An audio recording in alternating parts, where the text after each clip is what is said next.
É mais do que uma entrevista, é menos do que um debate. É uma conversa com um contraditório em que, no fim, é mesmo a opinião do convidado que interessa. É um debate em que eu perco sempre. Perguntar Não Ofende é o podcast semanal assinado por mim, Daniel Oliveira, o que não faz chorar. Quase sempre sobre política, às vezes sobre coisas realmente interessantes. Ouça e subscreva em qualquer aplicação iOS, Android, no Mixcloud ou no SoundCloud. Vá a patreon.com/perguntar não ofende, conheça as vantagens de ser patrono e apoie financeiramente a produção deste projeto independente.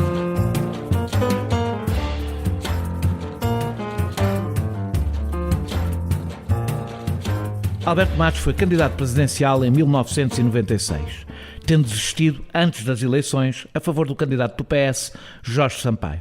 Foi candidato à Câmara Municipal de Serpa em 2017 pelo Bloco de Esquerda e é da Coordenadora Distrital de Beja e da Mesa Nacional do Partido. Mas não é por nada disso que aqui está hoje. É por ser dirigente da Associação Solidariedade Imigrante, responsável pela sua delegação de Beja e acompanhar há anos a situação para que o país fingiu que acordou o mês passado em Odmira. A Solidariedade Imigrante presta informação e apoio a cidadãos estrangeiros sobre direitos e deveres, processos de regularização de residência e de permanência, pedidos de asilo político, inscrição na segurança social ou acesso à educação, à saúde ou à habitação. E, claro, apoia e acompanha os trabalhadores. Foi isso que permitiu a Alberto Matos acompanhar a situação dos imigrantes a trabalhar em explorações agrícolas em todo o país, mas sobretudo no Alentejo. Sobre a situação no Alentejo, Alberto Matos escrevia em fevereiro de 2016, a propósito do trabalho escravo nas explorações brasileiras, o seguinte: quem pensar que se trata de um fenómeno terceiro-mundista está redondamente enganado. Milhares de imigrantes são sujeitos a um regime semelhante nos olivais do Alentejo, nas estufas de Odmira e do Algarve, na apanha da pera no oeste, do melão e da uva no Ribatejo, da castanha entre as montes. Não, nem toda a gente esteve a dormir sobre este assunto. 5 anos depois, o problema permanece atual. A sua redescoberta pela comunicação social surgiu não por haver mais trabalhadores ou as suas condições laborais terem piorado, mas pelo surto de Covid-19 associado às suas condições de alojamento. O país acordou porque as condições subhumanas em que estas pessoas vivem começaram a ser um problema para os nacionais. As condições de trabalho dos romenos, nepaleses, indianos, tailandeses, brasileiros ou paquistaneses das explorações agrícolas portuguesas chegou finalmente às televisões. Mesmo assim, os problemas dos proprietários de cabanas de férias no Zemar rapidamente tiraram o foco à sua situação. Segundo dados da Câmara Municipal de Odmira, 55% a 60% das atividades económicas do concelho são dedicadas à agricultura, 20% a 25% ao turismo, o resto ao comércio e serviços. Segundo os dados provisórios de 2020 do Serviço de Estrangeiros e Fronteiras, haverá 9.617 estrangeiros com residência legal no concelho, o triplo de 2011. Estes números correspondem apenas a situações regularizadas. A regularização é um processo que leva mais de 2 anos e que está parado por causa da pandemia. A estes ter-se-ão somado agora um número ainda não definido de trabalhadores provenientes do turismo da restauração do Algarve, entretanto estagnada. Uma parte substancial desta mão de obra não se fixa, circula entre culturas. De outubro a fevereiro, na campanha da azeitona, a partir de março, no Algarve e Odmira, para a colheita de frutos vermelhos. Depois na apanha do melão e outras culturas no Alentejo e Ribatejo, até às vindimas em agosto e setembro. Há ainda a pera rocha no oeste. Ganham normalmente abaixo do salário mínimo. São recrutados no país de origem ou apanhados em redes de empresas intermediárias que concorrem entre si para oferecer a mão de obra mais barata aos produtores. Além da exploração laboral, há o preço da habitação, a que se soma ainda frequentemente o preço do transporte diário em carrinhas. Esta prática leva a situações como a de uma trabalhadora búlgara que, ao fim de 2 meses de trabalho, verificou que, descontada a habitação, devia 16 euros à empresa. Enquanto o país se orgulha, com base em premissas falsas, ter sido pioneiro na abolição da escravatura, continua a tê-la dentro do seu território. Apenas lhe dá outro nome, enquanto jornalistas, opinadores, bastonários e dirigentes partidários sofrem com o drama de veraneantes terem de ser vizinhos por uns dias de quem faz o trabalho que nós já podemos recuar. Muito obrigado, Alberto Matos, por teres aceitado este convite que te fiz. Vamos tentar falar da situação em Odmira, mas podemos extrapolar um pouco, mas concentrando-nos um pouco em Odmira. Quantos imigrantes pensas que vivem em Odmira? A delegada de Saúde da Administração Regional do Alentejo, responsável por Odmira, diz que o número de imigrantes oscila entre os 8.000 na época baixa e os 20.000 no pico da época alta. É isto?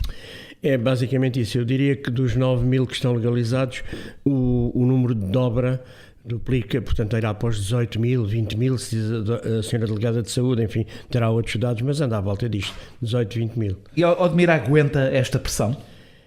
Bem, é difícil, mas a primeira pressão que Odmira aguenta é quilómetros e quilómetros de estufas, ainda por cima num parque natural. Nós já lá iremos, nós já falaremos das questões ambientais mais à frente. Os imigrantes não vieram fazer turismo, estes não vieram fazer turismo, portanto são chamados para atividades económicas que de facto podemos discutir por serem demasiado intensivas, pelas consequências que têm e neste momento até pela escassez de água a prazo, cria um problema muito sério. Mas ou seja, mesmo imaginando que esta atividade, nós já vamos falar das questões ambientais e das questões da sustentabilidade económica, mesmo imaginando que esta atividade era sustentável, havia condições para um concelho com as características de Odmira receber, na época alta, 20.000 trabalhadores?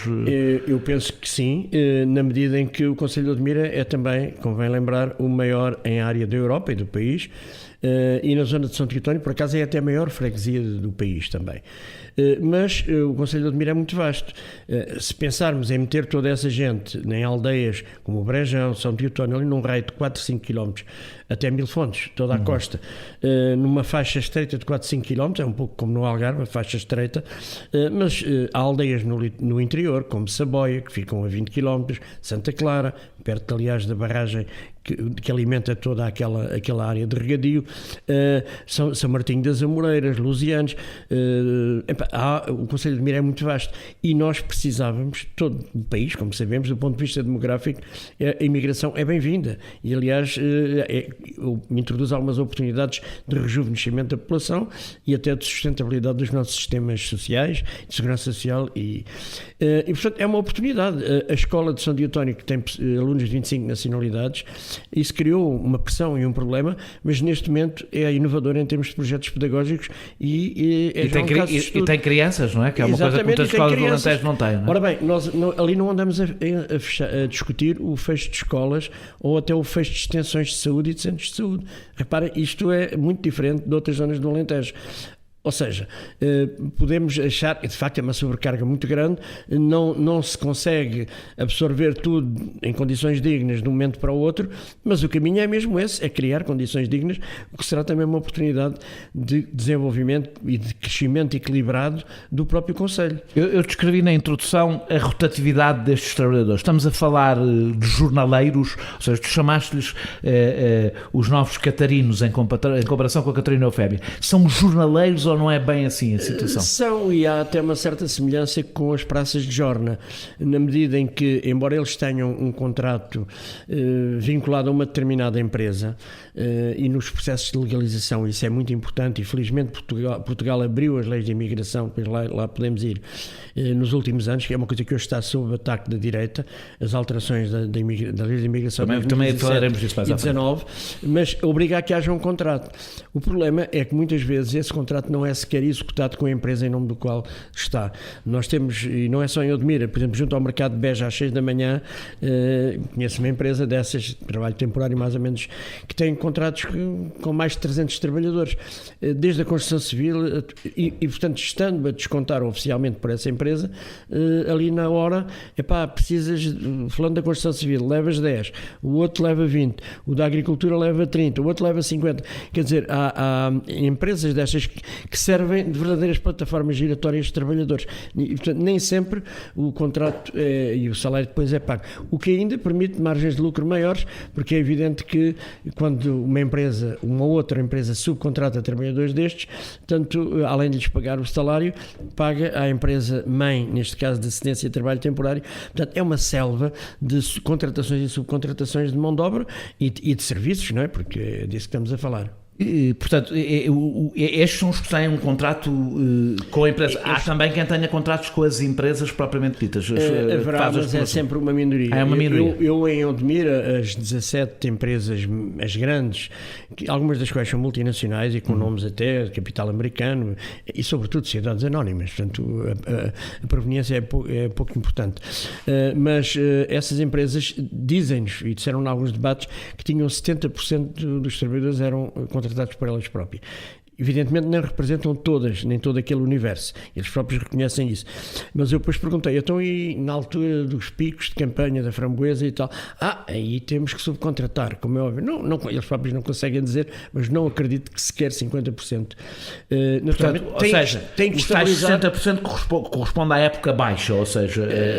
A época baixa, e estamos a falar desse grupo de elite de empresas, que as tais que dizem que têm um nome a defender na praça, que hoje...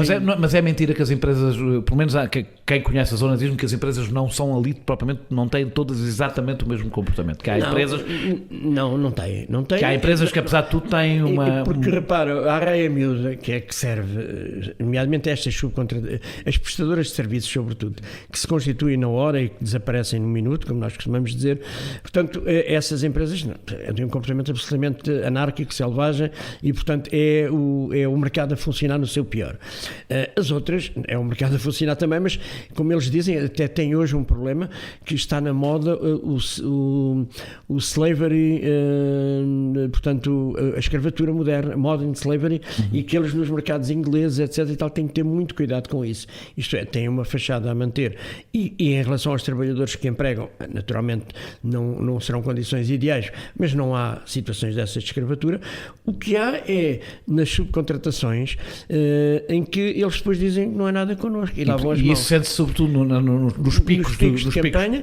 E depois estamos a falar de 17 empresas, mas ali há mais de 100 empresas, mesmo donas de terrenos. Portanto, há ainda, digamos, 80% das empresas estão fora deste universo das mais cuidadosas, porque de facto têm um nome a defender na praça e têm outras capacidades. Eu não sei se foi alguém dessas empresas, imagino que da associação, não tenho em memória, mas que disse que até havia interesse estas empresas de manterem estes trabalhadores, mesmo que eles trabalhassem para outras empresas agrícolas em momentos de época baixa, porque assim não os teriam que treinar de novo, ou seja, que de ano para ano preferiam manter os mesmos trabalhadores. Como é que isso poderia ser operacionalizado? Isso é possível? Isso existe num número limitado. De facto, há um know-how, apesar de ser um trabalho não muito especializado, mas não é a mesma coisa colher frutos de qualquer maneira, cuidar parte daqueles frutos nem estão no chão, estão suspensos por processos hidrófonos, a água que circula, são vasos suspensos para ocupar o máximo, até na vertical, e portanto aqui exige alguma técnica, e eu conheço, e temos até associados da Solim, que eu lembro... A Solim é a Solidariedade Imigrante. Nos primeiros meses da pandemia, nós tínhamos sempre muito cuidado como é que está aí a situação, e eles diziam, em algumas empresas, o senhor até que era encarregado, a gente aqui usa luvas, distância, não sei o quê e tal, temos o máximo cuidado, porque obviamente isto era um perigo potencial para o qual alertámos desde o início. Agora, houve por um lado a tomada de posição das empresas que isto não pode parar, temos que alimentar o país, o que é um bocado de falácia, porque o país não se alimenta de frutos vermelhos, temos que garantir a cota de exportações, portanto, tudo um altruísmo fantástico para o país, mas a verdade é que era um negócio deles que não podia parar. E quando se entrou depois num processo mais a partir de março, abril, que foi exatamente quando começou a pandemia, começaram a haver trabalhadores de outros lados. Por exemplo, a primeira quarentena em Odmira foi originada por um trabalhador indiano que vinha de Lisboa e que ficou na zona do Almograve. Portanto, foram logo para a quarentena 20 e tal que dormiam na casa dele, mais 40 do trabalho, que de repente, e é natural e muito bem que foram para a quarentena, mas quer dizer, a capacidade de resistir a esta pressão e ao lucro imediato e ao lucro fácil nem sempre é grande. Nós inclusive, sem queremos pregar moral às empresas, alertámos que de facto convinha começar a apostar, até do ponto de vista da formação, do know-how, da qualidade do trabalho e não apenas na quantidade, porque também se estraga muita fruta, portanto, pela quantidade, portanto, é necessário um outro paradigma de desenvolvimento. Agora, isso às vezes não é compatível com o lucro máximo em pouco tempo. Tu dizias que não queriam parar por causa da sua atividade económica, mas a minha pergunta é, os trabalhadores aguentam, os próprios trabalhadores, estas cercas sanitárias e os confinamentos, a redução de produção? Ou seja, estes trabalhadores não recebem propriamente baixa, não é? Ou seja, se esta cerca sanitária não criou problemas sociais relativos aos próprios trabalhadores imigrantes que estão aqui, ao contrário da maior parte dos portugueses que não estão aqui para trabalhar, trabalham, mas estão aqui, vivem aqui, querem viver aqui, querem continuar aqui. Muitos destes trabalhadores vêm para cá para trabalhar, para mandar dinheiro para os países onde estão e para a qualquer momento ir embora, não é? Penso eu. Tu conhecerás melhor. Mas repara que as cercas sanitárias são muito recentes. Tem a ver com os 2 últimos meses, justamente quando se montou a atenção mediática toda em torno de Odmira, porque a Câmara de Odmira percebeu que estava no nível vermelho e não sei o que estava a decidir, e então apostaram na testagem maciça.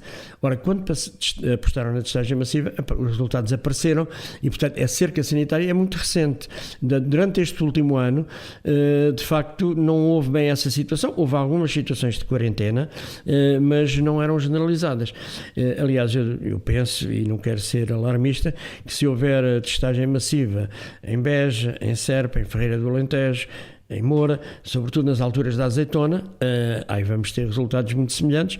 É evidente, agora já temos a vacinação mais alargada, etc. Porque é que isso foi se é assim, porque é que isso foi visível em Odmira e nos outros concelhos não? Eu ouvi-te dizer isto, já tinha ouvido dizer isso, se houvesse uma testagem massiva, descobria-se noutros concelhos do Alentejo situações muito graves. Porquê é que aconteceu em Odmira? Porque eu acho que os próprios autarcas, na ânsia legítima de limparem a imagem do seu concelho, exigiram mais testagem e, portanto, coisa que não foi feita noutros concelhos.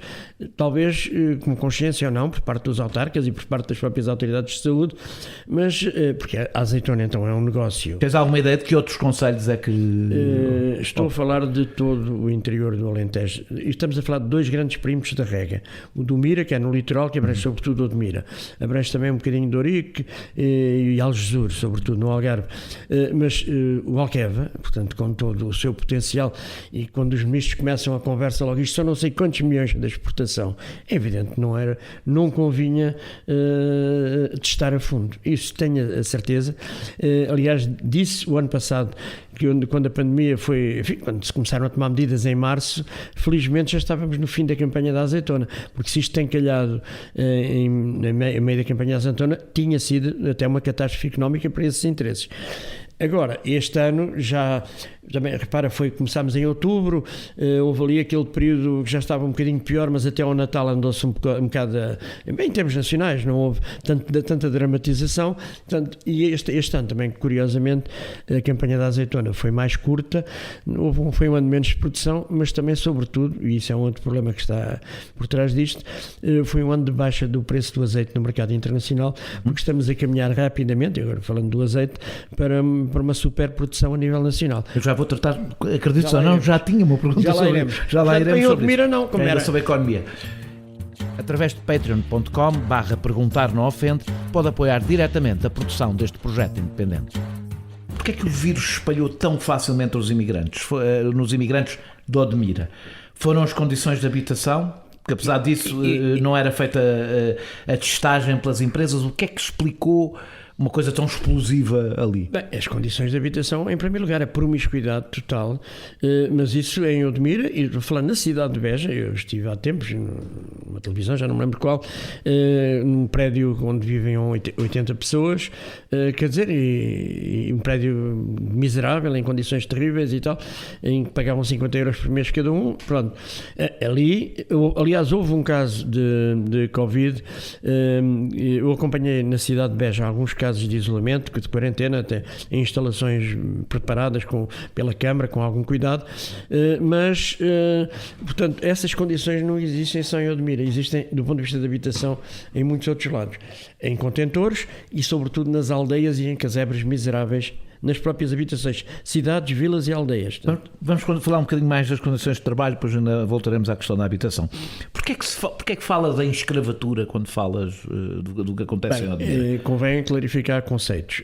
O que nos diz hoje a Organização Internacional do Trabalho, as próprias Nações Unidas, como sabes, a OIT pertence ao quadro das Nações Unidas, define, através sobretudo da sua filial brasileira, que é especialista nesta matéria, é trabalho em condições em que o trabalhador não tem autonomia nem para mudar de patrão, em que é forçado por dívidas e trabalha em jornada exaustiva e em condições degradantes. É isto que hoje define. Não é necessário um grilhão e um chicote. Então vamos por partes em relação a essa definição. Essa definição. Primeiro, há muitos trabalhadores, em Odmira especificamente, estamos a falar disso, mas no Alentejo, a trabalhar para pagar as dívidas. Como é que isso acontece exatamente? Bem, olha, nós ouvimos... Não é para pagar, para que as pessoas percebam, não é trabalhar como nós trabalhamos para pagar as dívidas da casa que compramos, não é disso que estamos a falar. Eu fiquei surpreendido, até porque a inflação de facto está a funcionar. Vários trabalhadores falaram em 16 mil euros pagos na Índia para vir para cá. Portanto, só para conseguirem chegar a Portugal e ter um Exatamente, contrato. Eventualmente com os papéis todos muito bem organizadinhos, porque já agora, isso é outra das coisas, depois já vamos à lei, a nossa lei permite que se estabeleçam contratos cá, tu entras como turista, conheces um patrão, uma empresa e estabeleces-te cá. Mas o processo normal, que é o que se utiliza em toda a Europa e que durante muitos anos existiu em Portugal, tu tinhas que ter um processo feito no consulado português no país de origem. Ora, eu pergunto quem é que consegue contratar a 4 ou 5 mil quilómetros. Bem, havia um processo até burocrático através do IFP que dava meia dúzia de vagas por ano. Isto não funcionava. Mas quem consegue contratar a 5 ou 10 mil quilómetros, estamos a falar da Tailândia, são as máfias e que organizam tudo muito bem, incluindo o tributo à máfia que é pago no país de origem. Podemos recuar a 2011, uma surpresa, apareceram tailandeses no Brejão, que é em São Teotónio, justamente nesta área, alguns ainda andam por lá, outros espalharam-se pelo país todo. Os tailandeses, quem é que os trazia? Uma empresa de trabalho temporário israelita. Foi uma surpresa, havia aliás em frente ao Intermarché de São Teotónio, uma casinha que tinha bandeiras de Israel e da Tailândia, surreal. Como é que isto funcionava?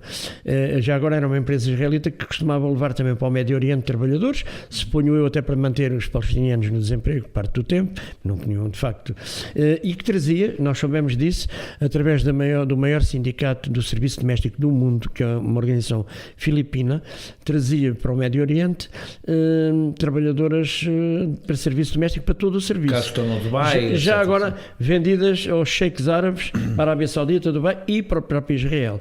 E, portanto, tem que as pessoas ficavam sequestradas na casa, sem documentos, isso é uma das técnicas habituais, ficam-lhes com os documentos. Não era o caso aqui, no caso dos tailandeses no Brejão, isso não acontecia. Mas isso até acontece com romenos, moldavos, já lá iremos.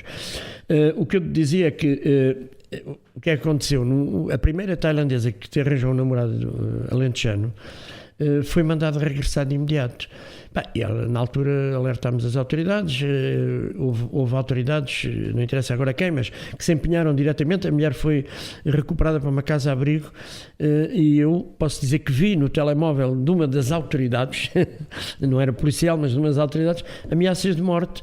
Porquê? Porque ela viria contar o esquema ao integrar-se numa família de alentejanos ou de não sei o quê. Portanto, aquilo era uma comunidade muito fechada. Aliás, eu tive dificuldade, dava cartões e tentava falar inglês com os tailandeses e foi muito difícil de entrar através da associação.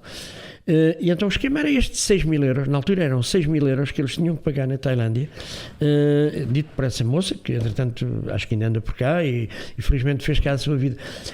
Mas isto parece novo, mas não é. De alguma maneira, os primeiros ucranianos que vieram, e eu lembro-me há 20 anos quando a Solim começou, no meu caso, ali há 19 anos em Beja, era frequente nós encontrarmos pessoal em Sete Rios, no Oriente, nos grandes centros de Caixo de Tareia, etc., grandes centros de comunicação, mesmo em Lisboa, via ali uns ucranianos, mafiosos obviamente, perguntando de onde é que vais, para onde é que vens, com quem é que estás a trabalhar e tal, porque a garantir que as tais dívidas no país de origem para ter o privilégio de vir trabalhar para Portugal eram pagas até ao limite. Eu posso dizer que conheci ucranianos sem as cabeças de dedos, algumas cortadas, marcas nas orelhas, não matavam muito, mas marcavam-nos. Aquele gajo não pagou à máfia. Isto passou-se com os ucranianos há 20 anos, passou-se com os tailandeses de outra forma. Passa-se seguramente com comunidades indianas e que quando tentam mudar de patrão, posso dizer até que nos últimos anos os indianos em geral não nos procuram muito porque têm tudo, os processos de legalização, está tudo muito organizado. De repente corre mal, há um tipo de Santarém que está farto de ser explorado, aparece no Alentejo, quer ir trabalhar para Baleizão, por exemplo, é uma aldeia que hoje está cheia de trabalhadores, e depois vem dizer, epá, eu tinha a manifestação de interesse feita para a legalização, aquilo tem um e-mail e uma password, os tipos às vezes nem davam à pessoa, porque aquilo é da pessoa, não é de mais ninguém, é da associação, e de repente anularam, com o e-mail e o password, anularam o teu processo de legalização, portanto ficas pendurado. E nessa altura vem dizer, epá, eu paguei 1.000 euros, paguei, não sei, mesmo cá, para o processo de legalização. Sim.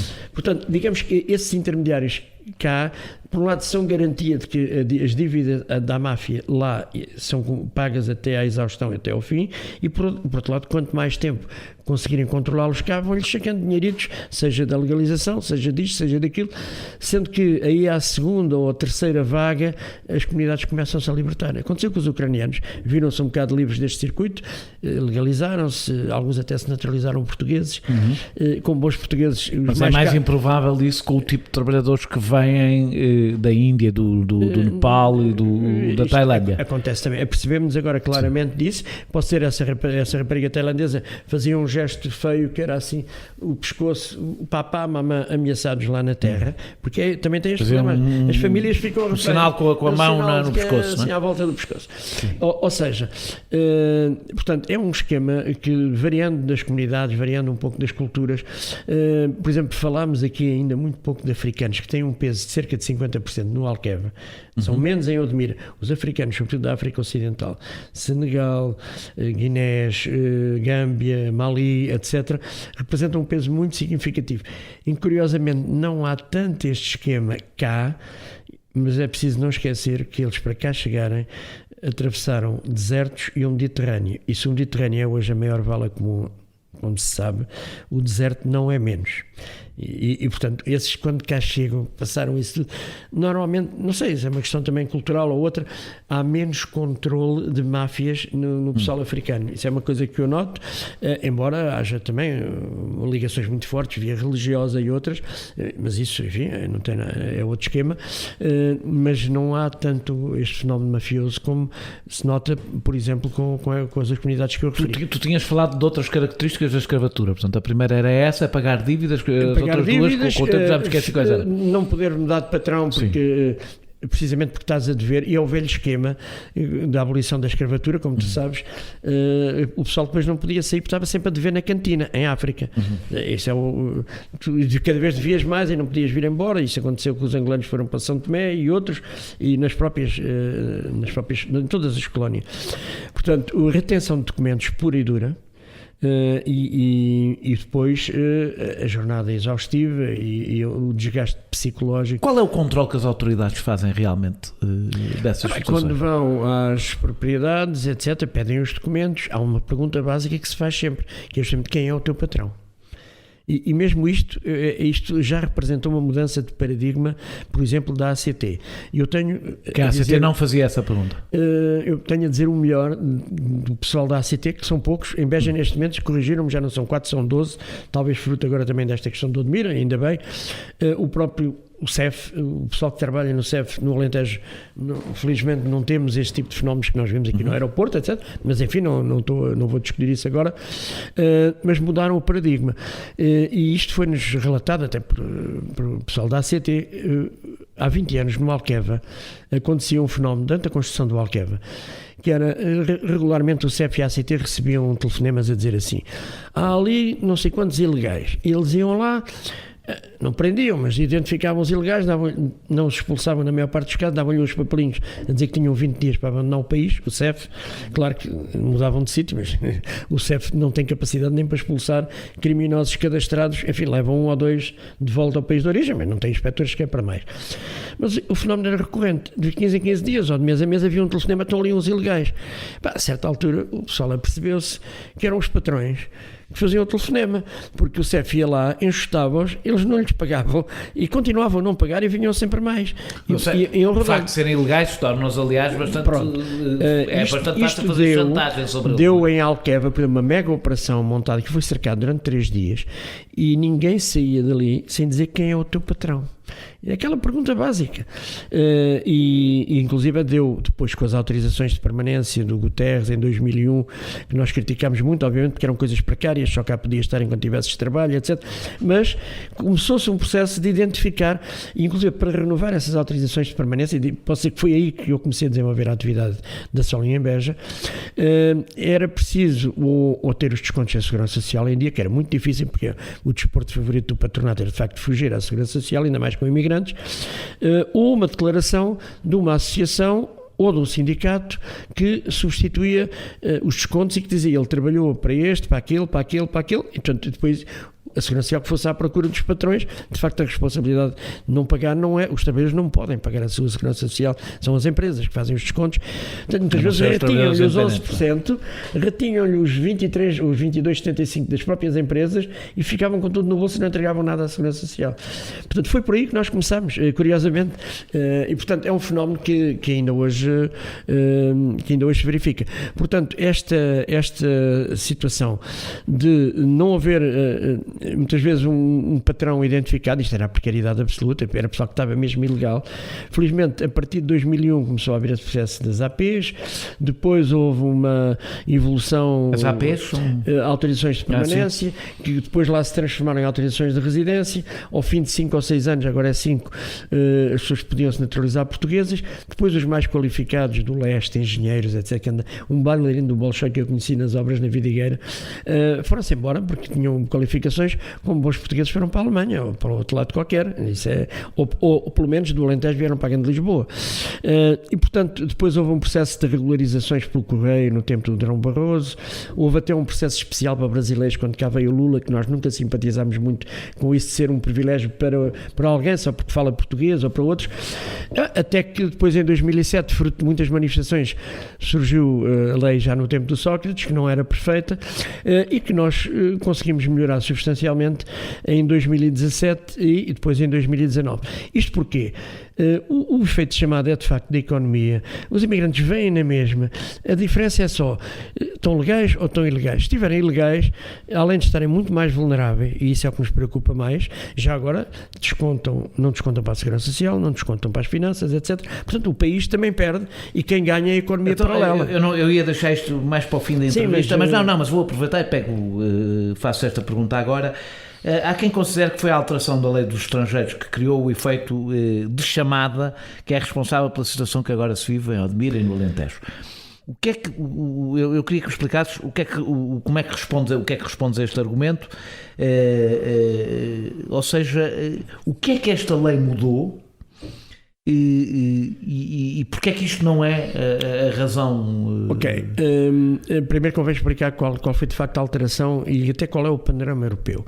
Na esmagadora maioria dos países da Europa, o pessoal não entra, ou entra nos consulados com aquele processo muito burocrático, ou então fica na rua.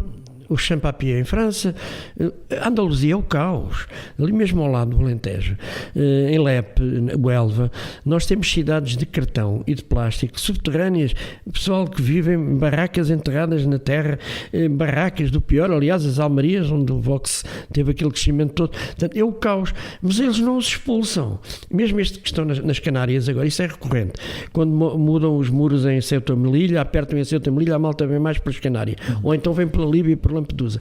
Portanto, os imigrantes fazem falta para a Europa como do pão para a boca. A Europa precisa a discussão é como é que cá estamos. Se há alguma hipótese de legalização ou se os mantemos nesta bolsa, já nem é a bolsa dos desempregados tradicionais, e quer dizer, já não é o exército dos desempregados, é a precariedade absoluta. Ora, Portugal, até porque houve algum crescimento, sobretudo na agricultura, nem sequer o período da Troika, que foi de crise, nem aí houve quebra. Portanto, estava num período de expansão, nomeadamente no Alqueva, nestas zonas do regadio, e, portanto, isso também, obviamente, serviu para perceber que era necessário fixar melhor as pessoas, e isso até contribuía para os cofres do Estado, já agora. E o que é que mudou com 2019? O que é que mudou exatamente na lei? Posso dizer, em 2007, não foi perfeita, a lei do Sócrates criou uma exceção, já no artigo 88, número 2, e 89, número 2, que é: tu podes entrar como turista, mas se arranjares um contrato e estiveres inscrito na Segurança Social e provares que entraste legalmente, podes, sem ter que ir lá fora outra vez ao consulado, quer dizer, ninguém volta 5.000 km para trás para voltar, podes-te legalizar cá. Só que isso na lei de 2007 dizia assim: excepcionalmente pode ser dispensado o visto de trabalho tirado no país de origem, desde que a pessoa encontre contrato, inscrição na Segurança Social e tenha entrada legal. E dizia, excepcionalmente e por iniciativa do Ministro ou do Diretor Nacional do CEF. Bem, imaginas que o Ministro não conhece os imigrantes, nem o Diretor Nacional do CEF. O que é que isto tinha? Era um poder delegado no inspetor, e dependia do inspetor que tinhas à tua frente. Se não gostasse da tua cara, não tinha que te explicar nada, só tinha que dizer: não, isto é um procedimento oficioso, não quero, era um favor que o Estado te fazia ou não. Sim. Posso dizer que isto deu para já discricionariedades até regionais e discrepâncias muito grandes. Por exemplo, no norte, na zona de Viseu, em Braga era terrível. Deu, por exemplo, em Viseu, eu não entrando agora em pormenores, para abusos sobre mulheres, nomeadamente no alterno, brasileiras, ficavam nas mãos do inspetor. Isto é tão simples como isso. Portanto, não estamos a falar só de um imigrante qualquer, podemos estar, no caso de mulheres, nós tivemos imensas denúncias de abusos, aliás fizemos segui-las, e portanto, isto era uma coisa que a pouco e pouco, por um lado, representou a oportunidade de legalização para muita gente, mas que as torneiras foram-se fechando, e este sentimento de discricionariedade começou-nos a irritar profundamente, a nós, associações, aos imigrantes, etc. E inclusive...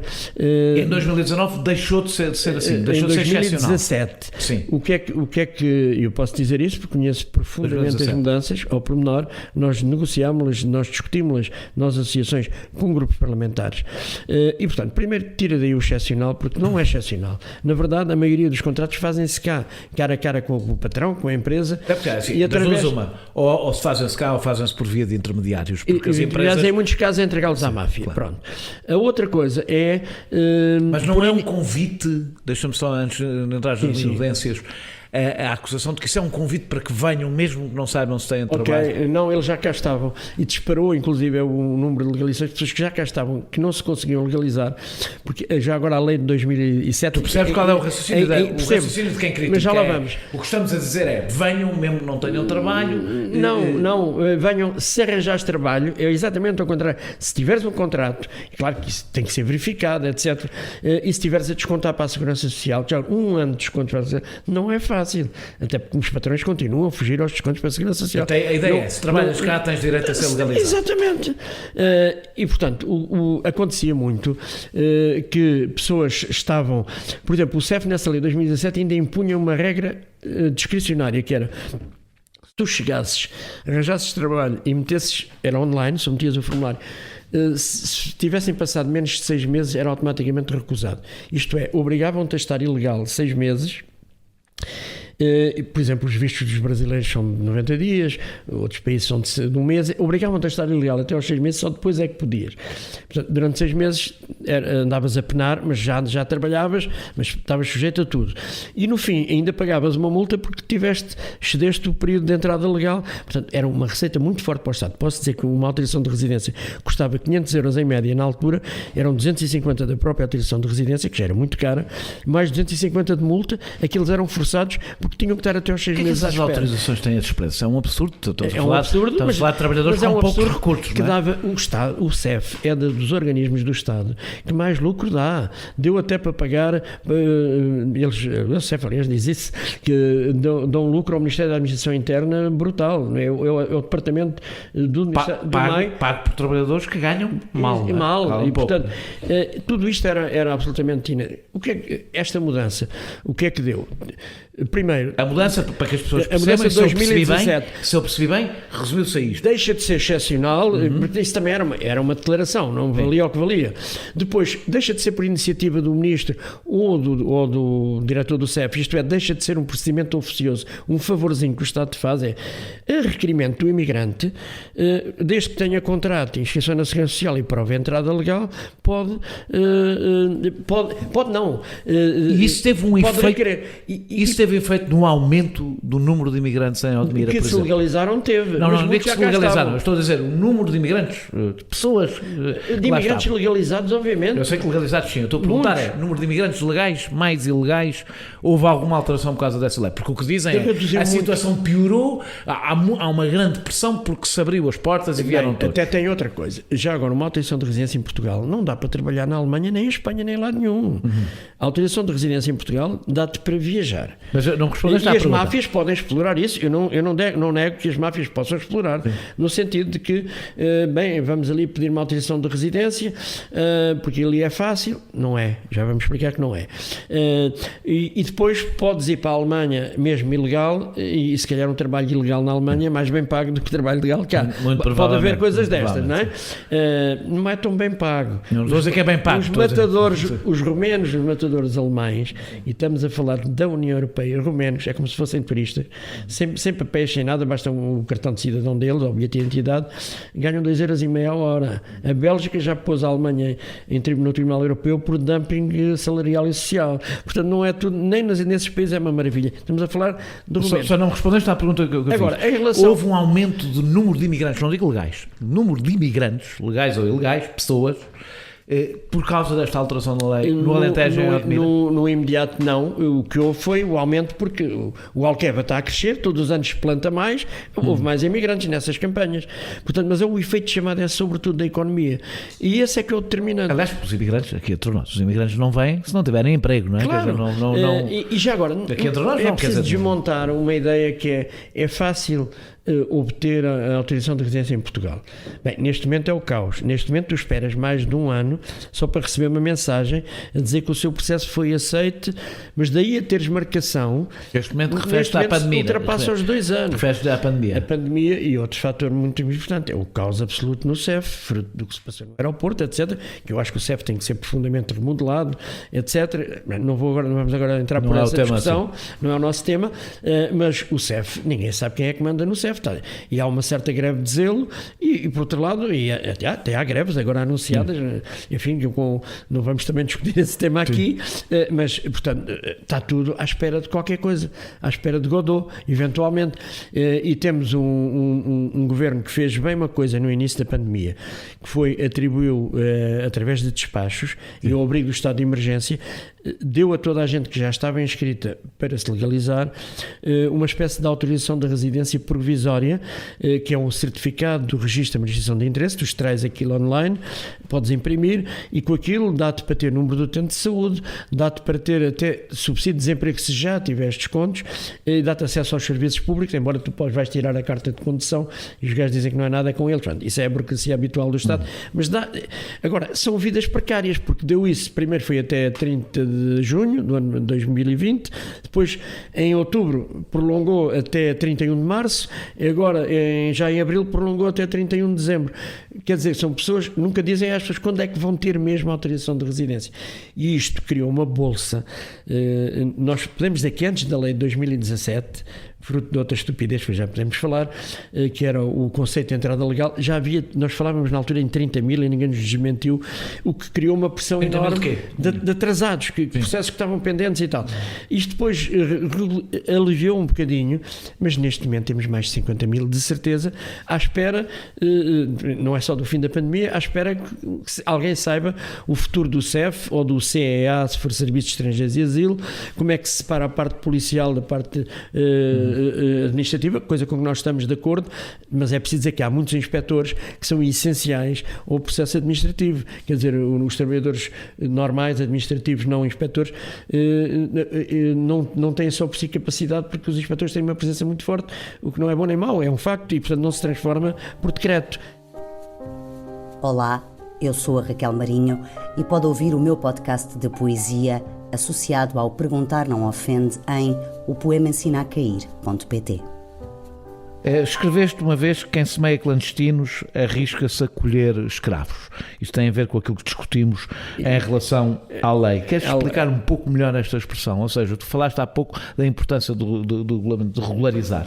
Hoje às vezes parece-me que é uma luta um bocadinho difícil, que sempre que se fala de facilitar a legalização, a importância de dizer isto: um trabalhador, um imigrante legal é sempre melhor do que um imigrante ilegal. É sempre. É melhor para ele, para todos, para o país e sobretudo, e isso também é preciso dizer, mesmo em Odmira hoje, a esmagadora maioria daqueles trabalhadores já não está ilegal, está em processo de legalização, está à espera de 2 anos e mais, não é? Estão pendurados, mas a grande maioria, seja feito por meios normais, das associações. Já agora há um CLAIM em Odmira, Centro Local de Apoio ao Imigrante, que tem ali um pequeno problema, é cofinanciado pelas empresas e pela Câmara, e por isso é que quando os ministros lá iam, o Cabrita passava a vida em Odmira. Odmira era um exemplo de integração. Quando tens um CLAIM cofinanciado pelas empresas, o CLAIM tens que explicar às pessoas o que Centro Local de Apoio à Integração de Imigrantes, é claro que tens, porque senão não se vendem os morangos e as framboesas, a tal imagem no mercado internacional.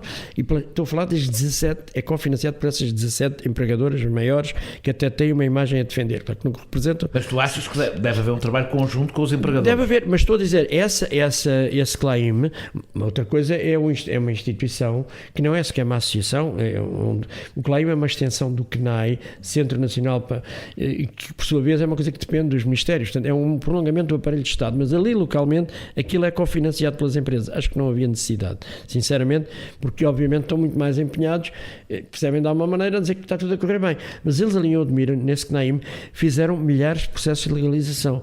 Há uma moça, que não interessa, é a Tânia, né, que fez quase tantos, ou um bocadinho mais do que eu, no Distrito de Beja, o que é difícil, claro que através de uma associação e da nossa equipa lá, que é pequena, mas que conseguimos trabalhar. E vocês participam nos processos de legalização? Participamos, ajudamos, aquilo é um formulário online. É evidente que há muitos imigrantes com boas competências online, nem sempre é um telemóvel, um ecrã estreito, etc., as coisas que não funcionam, não têm rede e tal. Portanto, é mais seguro fazerem-nos na associação. Fisicamente na associação, durante este período da pandemia, nós trabalhamos muito pelo WhatsApp e por outros meios, até porque no nosso caso em Beja, são 2 pequenas salas que chegavam a ter 30 pessoas ao mesmo tempo, não pode ser, não é? E também não queremos pôr ninguém na rua, portanto hoje utilizamos, mas estamos a começar a reabrir do ponto de vista presencial aos poucos, e só com marcações e casos muito específicos, mas esse pessoal lá do CLAIM de Odmira trabalhou e bem, técnicos extraordinários que fizeram todo esse. Portanto, há muita gente, a maioria não está sequer ilegal. E isto é a diferença. Por exemplo, há aquelas legiões de gente da Andaluzia, africanos, etc., que nos procuram e que vieram para cá. Isso também é curioso, porque algumas vezes lá até ganhavam mais um bocadinho. Mas serão. E por isso é que eles dizem, além de estarem melhor do que no país de origem, estão melhor do que em Espanha. Você sabes que é engraçado, porque é engraçado, é estranho, porque parece que isso, quando se diz isso, haverá não sei quantas pessoas, se calhar, a ouvir este podcast, a dizer, vem, estamos a chamar mais imigrantes. Não sentes que as pessoas começaram a ver... Não, mas vieram para cá trabalhar. Eu sei, mas as pessoas passaram a ver a imigração como um problema, ou seja, como uma coisa que nós devemos evitar, o que é uma coisa um bocado estranha, sobretudo quando estamos a falar do Alentejo, onde nós nos queixamos de não haver população. Fecham escolas porque não há crianças e tal. Mas sente-se isso, que há um sentimento que se começou a generalizar de que a imigração é um problema. Não está assim tão generalizado, mas há fenómenos. Por exemplo, posso dizer, nos últimos dias tem circulado em Beja redes sociais, não sei quantas raparigas que foram importunadas e quase assediadas por grupos de indianos, depois estrangeiros, casos concretos. Vão à polícia, é evidente. Como é que é a relação entre a população? Eu vi em São Teotónio e senti que havia ali alguma fricção. Há uma coisa que nós devemos compreender, uma pequena aldeia, que de repente recebe milhares de pessoas de uma cultura completamente diferente que não conhece, é inevitável que haja conflitos. Sim, estranha-se um pouco. Como é que é a relação, como é que sentes que é a relação da população com os imigrantes? E se esse problema que eu ouvi falar em Santo Eutónio, por exemplo, esse problema com as raparigas, porque muitos deles vêm sem a família, portanto há um ambiente muito masculino, se há ou não há problemas com a população? Há alguns problemas, mas na generalidade dos casos, eles têm imenso medo de arranjar problemas, não querem problemas com ninguém, nem por raparigas, nem por outro problema qualquer. Evidentemente que a situação às vezes descontrolam-se, mas eu acho que é mais o sentimento de tu estares numa praça e de repente olhas à volta e são quase todos estrangeiros. Ao fim da tarde, naquela praça da igreja de Santo Eutónio que se chama o Quintalão, por exemplo, mas isso já acontecia com búlgaros. Os búlgaros estavam, uma grande comunidade búlgara. Já foi a maioria ali, não é? Não foi a maioria da imigração. Da imigração, sim, da claramente. imigração. Quando a Bulgária ainda não era da União Europeia, houve uma empresa ali de um senhor que não interessa, agora o nome, que casou com uma búlgara e a especialidade era ir buscar búlgaras, sobretudo mulheres, que era mão de obra mais barata. Foi o único caso que eu conheci de reagrupamentos familiares feitos a partir de mulheres, porque as mulheres vieram primeiro, e, aliás, ele era casado com uma búlgara, instalou-se lá, trazia montes de gente, porque já haviam, as pessoas lembrar-se-ão que houve há uns anos uma coisa do Thierry Roussel que faliu e que deixou aquilo abandonado com plásticos, um caos ambiental durante anos, em todo aquele perímetro, onde hoje, na zona de Santo Eutónio sobretudo, na Zambujeira, e depois a pouco e pouco aquilo foi retomando. E no 2003, 2004, eu acompanhei isso, já havia uma grande atividade económica, às vezes espanholas, holandeses a criar flores, muita gente, e aí na altura eram sobretudo búlgaras e mulheres. Deu-se até uma curiosidade que era, havia homens que depois vieram, que não tinham ainda trabalho e que ficavam no café, sendo que eram muçulmanos, porque é de uma zona daquelas, do desmembramento do Império Otomano. Houve zonas da Bulgária que eram muçulmanos, assim, mais a sul, e houve até um presidente de junta, que já não está, que dizia, árabes a falarem ao telefone, que deve ser da Al-Qaeda, porque foi depois da queda das Torres Gêmeas, esse tipo de preconceitos. Sempre não são árabes, eles são persas. Também, mas eram assim mais escuritos e tal, quer dizer, criou-se logo algum alarme sobre isso. Quando começaram a vir muitos asiáticos, houve ali alguns problemas de choque até entre búlgaros e asiáticos. Isso não é só com a população portuguesa. Agora, nenhuma situação de crime generalizado. O ambiente na escola é bom, isso basta falar com os professores que fizeram ali um grande esforço, mas, e sobretudo a partir das crianças, tu consegues construir um choque positivo, não é? O choque pode ser criativo. Muitas vezes as crianças são a forma de integração dos pais. São a forma, e estamos a falar daqueles que trouxeram famílias, e hoje já eles dizem mas há muita gente com famílias. Eu fiquei com a sensação em Santo Eutónio, mas é estritamente visual, que havia muitos homens sem família. Tu apanhas isso se calhar às 5 da tarde, quando começam a chegar as carrinhas, o pessoal vem do trabalho, mesmo que tenham famílias, estão em casa e eles vêm do trabalho. Agora, nos picos da campanha, a maioria não tem ainda família, mas é o que eles querem, é poderem integrar-se, poderem... Achas que a maior parte daqueles imigrantes querem ficar cá, ou é apenas uma vinda para ganhar dinheiro Sabes que o regresso ao país de origem é sempre, mesmo os portugueses, era assim. Claro, toda a gente queria voltar. Alguns voltaram na reforma, outros, os filhos já não quiseram voltar porque segunda e terceira geração já são franceses. Depende sempre das condições que o próprio país dá, não é? Um pouco assim, e portanto a França ganhou imenso, aliás teve o crescimento que teve, os gloriosos anos 30 e por aí fora, portanto com a imigração, a Alemanha, quer dizer, a prosperidade da Europa fez sempre em grande medida com a imigração. Nós já não falamos em grande prosperidade. Eu não conheço países prósperos. Nós temos a economia que temos. Eu não conheço países prósperos sem imigrantes, nunca conheci. Exatamente. Aliás, a América era um paradigma disso. O facto de teres o jus solis, que é precisamente reconhecer que nasceste na América, és americano ou outro, só países que prósperos, que estão em crescimento e que têm expectativa de crescimento, é que apostam nisso. Nós ainda andamos agora já está mais fácil, se nasceu cá, basta que um dos pais esteja cá há um ano, mesmo que não esteja legal, estamos a começar a aproximar do jus solis, mas a Europa está a cair de velha. A Europa está a cair de velha, precisa desta gente como do pão para a boca. E eu ainda voltava, um fenómeno curioso, comecei a apanhar senegaleses a falar-me só italiano, porque estavam há 10 anos em Itália. E preciso dizer isto, no período do Salvini, vieram, não foi por causa da lei, porque havia trabalho na azeitona aqui e ali, e sobretudo sentiam-se perseguidos em Itália. Portanto, basta ter um Salvini no governo durante uns meses, deu um efeito brutal. Os bilhetes de avião Pisa-Lisboa por 14 euros da Ryanair, foi os que eu vi mais, entrada legal, pronto, era um bilhete de avião normal, entraram sem problemas, já estavam dentro da União Europeia, generalizaram-se. Portanto, o recuarmos nas políticas de imigração, se agora Portugal passasse a ser um dos duros da Europa e tal, vamos regressar a leis de imigração cavernícolas, digo eu, isto ia ser um desastre até para a economia. Os imigrantes vão para onde há trabalho, isso é uma coisa que todos nós sabemos. Não é? Exatamente. O argumento que também se ouve muitas vezes é que, apesar de tudo, vivem, mesmo nestas circunstâncias, vivem melhor aqui do que nos países de origem. Como é que tu respondes a isto? Não, eu respondo e confirmo em largos casos. É claro que agora vivemos situações desesperantes, mas nos países de origem, basta olhar para a Índia, até do ponto de vista da pandemia, em África, quer dizer, o pessoal, porque tem uma esperança, e muitos conseguiram, aliás, através deste processo de legalização, saiam rapidamente da agricultura. Eu tenho um amigo indiano, master em economia, que estava em Baleizão, que aliás foi uma homenagem à Catarina Eufémia, que todos os anos acontece em 19 de maio em Baleizão.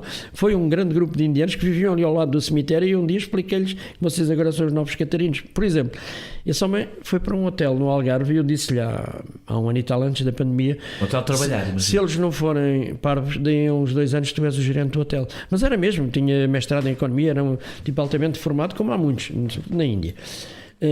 E pronto, azar, a hotelaria do Algarve acabou, agora anda aí na Uber ou na Uber Eats em Lisboa, pronto, mas mesmo assim a agricultura é só uma porta de entrada, porque dadas as condições degradantes, portanto eles vivem melhor aqui, de facto. Vivem melhor e sobretudo agora, não estão amarrados. Não é evidentemente um argumento para se explorar, não é? Porque mas nós não somos, não é suposto. Claro. Agora, tu repara, o fenómeno da imigração é uma tragédia, é sempre para os países de origem. Porque apesar de todas as dificuldades, isto são os mais capazes, fugiram de lá, percebes? São os que arriscaram tudo. É uma das coisas que as pessoas não percebem, é que os que chegam à Europa, ao contrário do que as pessoas pensam, não são os mais pobres daqueles países. Não são. E não são os mais pobres porque tiveram capacidade. Os outros nem sequer têm dinheiro para sair dali, não é? Portanto. E em condições de dívidas elevadas, como agora a gente ouve, essas de 16 mil euros, enfim, não vou discutir se é mentira, se é verdade, se não forem 16, forem 10, é um crime em qualquer caso. Em África é pior, porque em África tu vendes, não é só a família, às vezes a aldeia toda vende o gado, as casas, não sei, para apostarem 2 ou 3 moços lá da aldeia para virem para a Europa. E para mandarem dinheiro para lá. Por isso é que eles não olham muito para trás, mesmo sabendo que naquelas pirogas a probabilidade de se afogarem é de 25%, é o que dizem, não tenho estatísticas oficiais, nem existem. Um imigrante, o síndrome do imigrante falhado, ninguém quer voltar fracassado para a sua terra, porque qual é a cara com que tu vais olhar para as pessoas da tua aldeia que venderam o gado, que venderam tudo e mais alguma coisa para apostar em ti? Portanto, tu tentas tudo e sobretudo o setor com quem eu lido mais é mesmo o pessoal africano.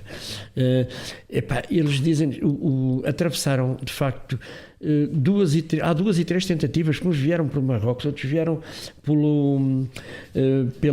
pelas Canárias, outros vieram por Lampedusa, outros vieram por Ceuta e Melilla, e voltaram 2 e 3 vezes para trás, porque, por exemplo, na Líbia foram feitos escravos, e já agora religiões à parte, porque são todos muçulmanos, mas o racismo em relação à África subsaariana nos países do Magreb, como tu sabes, é terrível. Não tem religião, sim. Portanto, aí são todos irmãos em Alá ou Maomé ou qualquer coisa, mas isso não funciona. E portanto, pessoas que tiveram que voltar para trás, mas vieram outra vez, experimentaram outra rota. E portanto, como eles dizem muito, e há alguns dados sobre isso, os cadáveres no deserto. Aliás, eu lembro sempre uma coisa que convém haver memória sobre isso. Um ano antes da queda de Gaddafi, ele foi agraciado com um prémio de direitos humanos entregue por outro campeão dos direitos humanos chamado Berlusconi. Precisamente porque a Líbia cumpria a sua função de enxutar o pessoal para o deserto, sem gastar uma bala, não é preciso, eles morriam à sede, ou então com as balazitas também, e portanto, agora com o caos instalado na Líbia, há várias máfias, há vários exércitos, sabe? Tu podes ser escravo, estar um ano na Líbia à espera, mesmo assim eles às vezes conseguem fugir, metem-se naquelas pirogas, a guarda líbia vem atrás ou não vem, a malta quer, nessas situações, está disposta a tudo. Esses são os resilientes, são os mais capazes dos seus países que conseguiram fugir, e são esses que nós temos o privilégio de ter cá. Convinha tratá-los bem, até no nosso interesse. Eu não digo isto com nenhum espírito chauvinista ou egoísta, mas quer dizer, nós precisamos daquilo pessoal, como do pão para a boca, e há tempos e corre melhor se eles sentirem que são bem tratados, claro, seguramente. Mas eu há tempos tive um colóquio no sindicato do CEF. Porque há sempre, os conflitos culturais são normais, são da história, sempre aconteceram em todas as migrações. Faz diferença se as pessoas são bem recebidas ou são mal recebidas. Não sou eu. Há tempos dizia o atual diretor da Polícia Judiciária, o Luís Neves, num colóquio, ele era inspetor, estávamos com o pessoal do CEF, e ele fez uma intervenção que me levou a trocar alguns sorrisos, fez capa no DN, que imigrantes e polícias trocam sorrisos, porque ele disse uma coisa muito simples, até no sentido de combater o tráfico, a especialidade dele era mesmo combate a tráfico humano e terrorismo e essas coisas, temos que tratar bem as vítimas, acolhê-las, legalizá-las. Não posso estar mais de acordo, quer dizer, até para combater os criminosos, não é? Tens que ganhar a confiança das vítimas, e depois isto replica-se no terreno. Há 6 GNRs que apanharam 6 anos de cadeia em Odmira, não foi agora, foi há 1 ano e tal, do posto de Mil Fontes, incluindo um responsável do posto, porque num jantar de nepaleses, em que havia patrões nepaleses e trabalhadores nepaleses, aquilo estava a correr bem, a malta deve ter bebido qualquer coisa, não sei se os nepaleses podem beber álcool ou não, mas acho que sim, e houve os trabalhadores que perguntaram: quando é que me pagas? Ao patrão.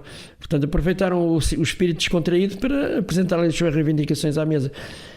O patrão deu ordem à GNR e esses trabalhadores foram agredidos selvaticamente por GNR, que serviram como milícia privada de um patrão. Não era por ser português, era nepalês também. Quer dizer, aqui as nacionalidades interessam muito pouco. E, portanto, esses foram condenados e bem condenados. A justiça funcionou, 6 anos no Tribunal de Beja. Não sei se recorreram a algum lado, mas para veres que este problema de facto não tem nada a ver com as nacionalidades, com a cor da pele, mas com as condições em que as pessoas estão. Deixa-me fazer mais uma pergunta prática. Que rendimento tiram em média estes trabalhadores, os de Odmira, por exemplo? Os tais das empresas que eles dizem que são fixos falam mais que o salário mínimo, com as horas aquilo pode chegar aos 1.000 ou 1.200 euros. Há situações dessas, eu sei que há e não quero desvalorizar, e isso são um bom exemplo, apesar de as condições poderem não ser as ideais. Agora, 1.200 euros é um bom salário para uma empresa de trabalho temporário ou, sobretudo, as tais prestadoras de serviços, o critério do patrão é o preço mais baixo. Portanto, às vezes, se fizerem as contas, como diz o pessoal lá da ACT, não dava nem para pagar salários. Quem é que lucra com isso é o dono da terra, que consegue um preço fantástico para uma campanha qualquer, para lhe apanharem um fruto qualquer.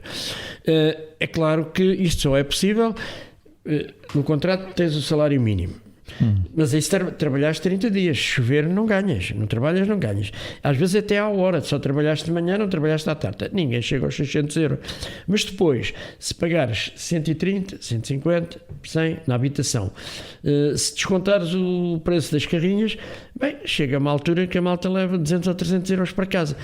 Como ainda tentam mandar 100, 200 para a família, nós vimos agora vários testemunhos desses, feitos espontaneamente na rua, pelas televisões, ficam com 100 euros, 150 para comer, às vezes fazem comida em grupo, portanto, isso quer os africanos, quer a malta indiana, mas é verdade que no final da campanha da azeitona, o ano passado, e já em pandemia, porque foi o abandono de trabalhadores, não só os exploraram selvaticamente da forma que eu estava a dizer, no fim abandonaram-nos.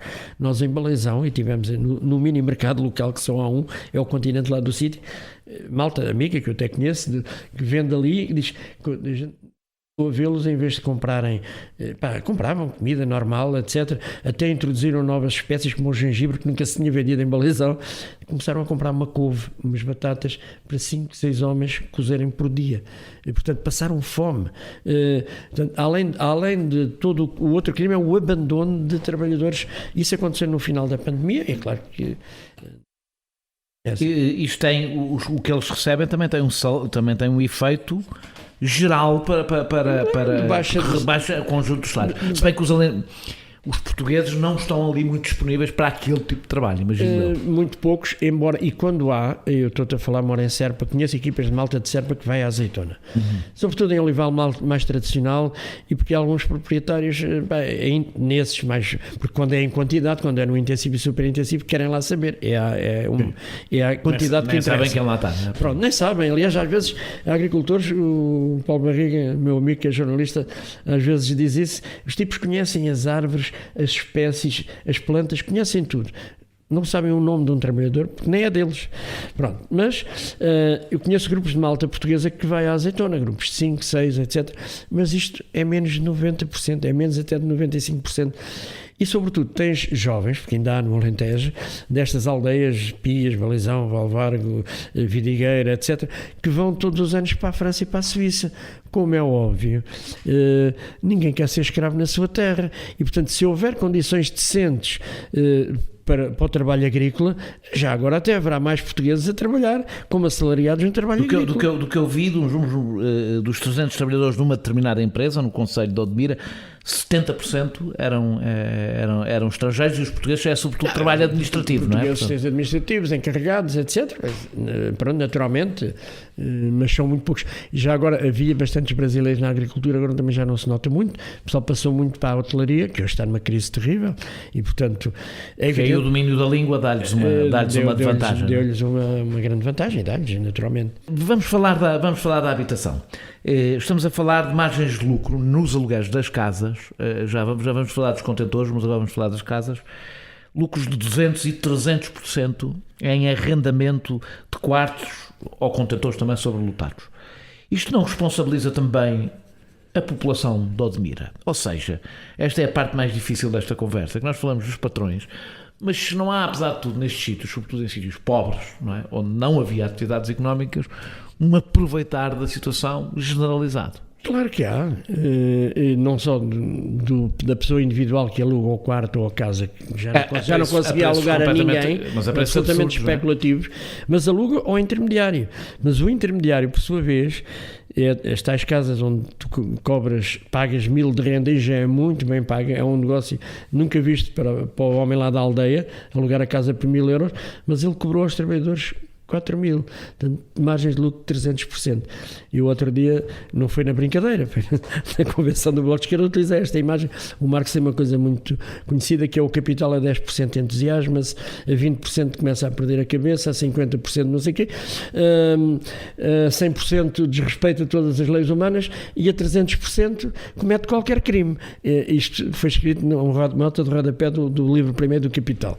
Vale o que vale, mas é uma imagem. Por acaso, este número de 300% é bem significativo. Como é que tu ganhas a população, ou seja, sabendo isso? Mas repara, os 300% não é para a população. Já percebi. É para os intermediários. Mas mesmo assim estamos a falar de preços. Mas para a população, para alguma parte. E a população também sabe o que é que acontece quando está a alugar ao intermediário. Não sabe. E a minha pergunta é, como é que tu ganhas a população para esta causa? É porque este trabalho associativo e político em torno da imigração é um trabalho, duro por uma razão. É que muitas vezes eu sou uma pessoa de esquerda, como tu, aqueles por os quais nós nos batemos, perante os tais, não digo 300% ou 100%, perdem a cabeça. E, portanto, este debate é para além de um debate moral, não é? Um debate que ultrapassa a questão moral, não é? Ultrapassa e, logicamente, são os interesses materiais que contam. E já agora é um trabalho que nos cria, de vez em quando, há umas chatices com parte da... Não é com a generalidade da população portuguesa. Até porque há muita gente portuguesa, e isso até em São Território, sítios onde há maior sobrecarga. O pessoal diz, mas a gente também ia para a França. Quer dizer, nós temos essa memória. Nós temos essa memória muito forte. Se há país que tem a obrigação de saber o que é a imigração, porque houve os bidonvilles, os meus Como sogros, tu sabes, as os pessoas meus esquecem-se sogros com- estiveram com- em Champigny, quer dizer, os Champignys, os bidonvilles, não sei, quer dizer, a gente não há povo talvez mais qualificado para perceber, mas isso não é um problema só de conhecimento nem de moral, de facto, e quando há interesses económicos imediatos muito fortes. Mas já agora não é só o Zé da Esquina que aluga a casa, um barracão enorme que há em São Teotónio, de falido, uma obra falida, daquelas obras inacabadas que ficaram, os mamarrachos, de repente consegues-te lá meter 100 imigrantes lá dentro, fantástico, para um construtor civil que estava falido. Não estamos a falar do senhor Zé da Esquina, estamos a falar de um construtor civil falido, que de repente, isto é uma escala, e de facto isto existe, não só em Odmira, como no resto do Alentejo, e penso que haverá, porque como é que as pessoas estão aí na Nazaré, nós já chamámos uma aldeia do Concelho da Nazaré, através das autoridades, porque nos telefonam pessoas de todo o país, estavam romenos a viver em cima de estrados de madeira que servem para pôr os empilhadores, né? Aqueles estrados de madeira, serviam de cama, quer dizer, coisas destas, isto é... No que toca ao descalabro sanitário em Odmira, não se pode dizer que sejam só os exploradores agrícolas os culpados. O plano dos contentores foi decidido numa resolução do Conselho de Ministros de 2019.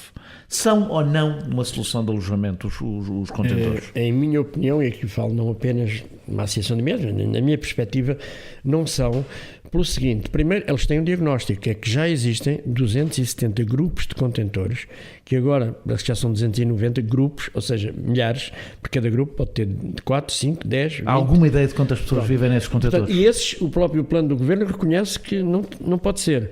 Mas vamos substituí-los por uns contentores bestiais, com videoconferência, ar-condicionado e tal, bem, tudo. E que mesmo assim era só para aqueles que são mesmo temporários e que passam e que vão embora e tal.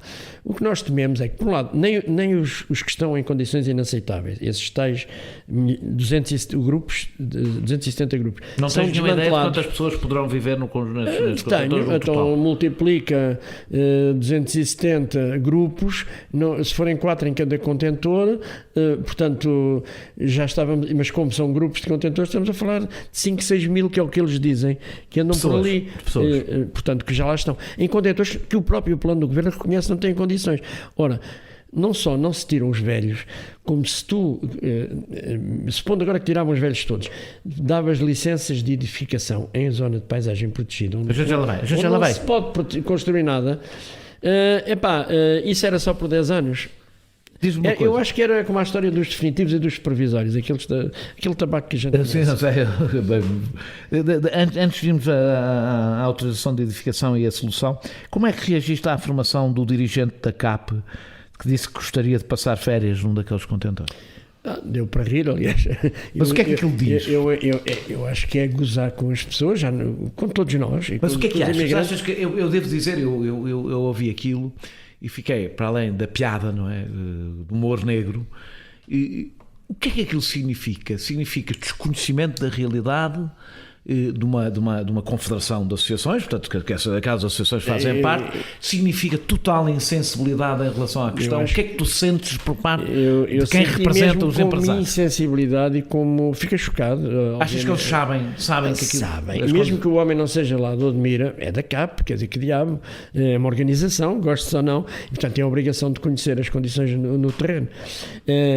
E já agora a CAP tem tido sempre um papel, até nas leis do trabalho, porque há algumas leis, também já podemos ir, que a CAP não é provavelmente conhecida pela sua sensibilidade social. Das confederações patronais é provavelmente das piores, não é? Exatamente, mas há algumas leis que precisam de ser melhoradas sobre a responsabilidade solidária de toda a cadeia de contratação, porque os agricultores não podem dizer... Repara, quando tu fazes um preço fantástico, porque há empresas dessas que levam 45 euros ao hectare para apanhar azeitona, por exemplo, em Ferreira do Alentejo, empresas que não gostam particularmente de nós, mas que nos vêm a queixar: Sr. Alberto, a gente não aguenta, porque há sempre um outro que já faz por 40 e outro que faz por 30, nós vamos à falência. Até alguns destes intermediários não aguentam, e a tendência disto é para baixo, isto é nivelar por baixo, salários, direitos, tudo, e isto tem efeitos sobre a população portuguesa. Esta moda pega qualquer dia, aliás, já há muita precariedade, a malta é que não dá por isso. Há muitos portugueses a trabalhar para empresas de trabalho temporário. Nem sabem o que é trabalho que não seja precário. precário. Agora, os imigrantes são os mais precários dos precários e estão mais vulneráveis. As condições de habilidade dos contentores são más, portanto, são... Sendo que no início das campanhas, às vezes limpam aquilo, lavam a cara, às vezes até alguns lá foi a ACT e tal, dizem, a ACT, por exemplo, queixa-se que não há regulamentos sobre o alojamento temporário de trabalhadores, como há na Constituição Civil. Na Constituição Civil, é óbvio, tu tens que obedecer não sei quantos metros quadrados por pessoa e tal. Ali não há nada. Quer dizer, eles não têm sequer uma bitola. Eu não simpatizo com a ideia de estabelecer bitola nenhuma, porque eu acho que a solução não, a gente sabe que não vão desaparecer os 260 grupos contentores de repente, mas é fazer uma transição diretamente para as aldeias, não só aquelas ali ao pé, mas as aldeias mais do interior. Então vamos falar disso. Tu opões-te aos contentores, à situação que existe, ou opões-te a que os contentores sejam transformados em edificações permanentes por estarem numa reserva natural. Se não há casas suficientes e os contentores não são a solução e a edificação nova também não é a solução, que saída existe? Construir mais casas nas zonas urbanas? Reduzir a produção? E sobretudo reabilitar casas, porque há casas fechadas em muitas aldeias do Alentejo. Ali em São Teotónio já não há, mas há 10 km, 5, ali vais para o interior e tens montes de aldeias. Mas faz sentido teres teres habitação permanente para uma população que é rotativa. Ou seja, se tu tens um salto de 9 mil para 20 e tal mil pessoas na época baixa para a época alta, é difícil tu teres nos 20 e tal mil preparada a habitação para a época alta. Como é que isso se consegue fazer? Não é só rotativa, há uma boa parte da população, aliás há projeções sobre isso. A Escola de São Teotónio vai ter muito mais alunos no próximo ano, etc. Muitos ao fim de algum tempo trazem a família, né? Agora, nos rotativos, mesmo assim pode haver, e a solução é haver casas, aliás a Câmara de Odmira agora está toda entusiasmada com a bazuca. Eu acho que a bazuca não deve dar para tudo, mas acho bem que se invista na habitação e na reabilitação urbana. Ou seja, ter algumas casas para a população rotativa. Há muitas casas fechadas. E, portanto, é também um negócio para quem tem as casas fechadas, se é que ainda sabem quem são os herdeiros, os proprietários, que em muitos casos é como na floresta. Já nem sabes, aldeias fantasmas. Por isso não é só no Alentejo, todo Arganil, todo o país, tens aldeias na Serra e, no entanto, estão lá casas. É evidente que ali há... Eu acho que, não estou a dizer que de repente se fechem os contentores todos, porque, quer dizer, isso cria uma situação absolutamente impossível, mas que a tendência, estamos a falar de uma tendência, seja para realojar as pessoas nos núcleos urbanos e suburbanos. Isso implica transportes. E a minha pergunta é, como é que se faz hoje o transporte de trabalhadores? Os trabalhadores que não estão nas herdades ou em cima das árvores, eu segundo sei, até há algumas explorações que têm habitação, têm espaços permanentes para os trabalhadores, ou seja, que não são contentores. Penso que são poucas, mas que algumas têm. Os alugadores de mão de obra também os vão buscar e há as tais carrinhas onde ainda ganham dinheiro. As tais carrinhas de 9 lugares pagam. Os trabalhadores pagam esse transporte. Pagam, esses intermediários pagam tudo. Carrinhas de 9 lugares que chegam a levar 15, agora com a pandemia se calhar um bocadinho menos e já têm umas máscaras, mas quer dizer, cobram-te o transporte. Foi por isso que chegámos ao caso da Bulgária, que ainda devia dinheiro, porque cobravam tudo. E portanto, é também um negócio. Essa é uma forma. Há outra, há pessoal de bicicleta, por exemplo, os tailandeses é um espetáculo. Isso era uma coisa que se via, pessoal de bicicleta de São Teotónio até ao Brejão, naquelas estradas, montes de gente a andar de bicicleta, que é até saudável. E há carreiras públicas, isso é para esquecer, mas já agora os próprios patrões, quer os empregadores diretos, quer os intermediários, deviam ser chamados a contribuir, porque é do interesse deles o transporte de trabalhadores. Com certeza, é normal, aliás, é normal que qualquer exploração que é no meio de longe de centros habitacionais ter que garantir que os trabalhadores chegam lá de alguma maneira, não é? E, aliás, há países e há situações que não pagas isso, não é? Mas ali, sobretudo se ficar na mão de intermediários, pagas tudo, com língua de palmo. A campanha, agora queria falar contigo sobre a parte da sustentabilidade económica e ambiental da situação em Odmira. A campanha, tu aliás falaste disso, a campanha da azeitona 2019, considerada histórica, fez acumular enormes estoques e a sua exportação foi ameaçada pela queda do preço do azeite nos mercados internacionais em 2020, que me leva a perguntar, a monocultura intensiva, sobretudo com esta extensão, além do impacto social, também não está isenta de riscos económicos. Serve para quê? Ou seja, esta ganhou alguma coisa, porque tu falaste de prosperidade, vantagens para o Alentejo, e isso resultou da produção intensiva na agricultura.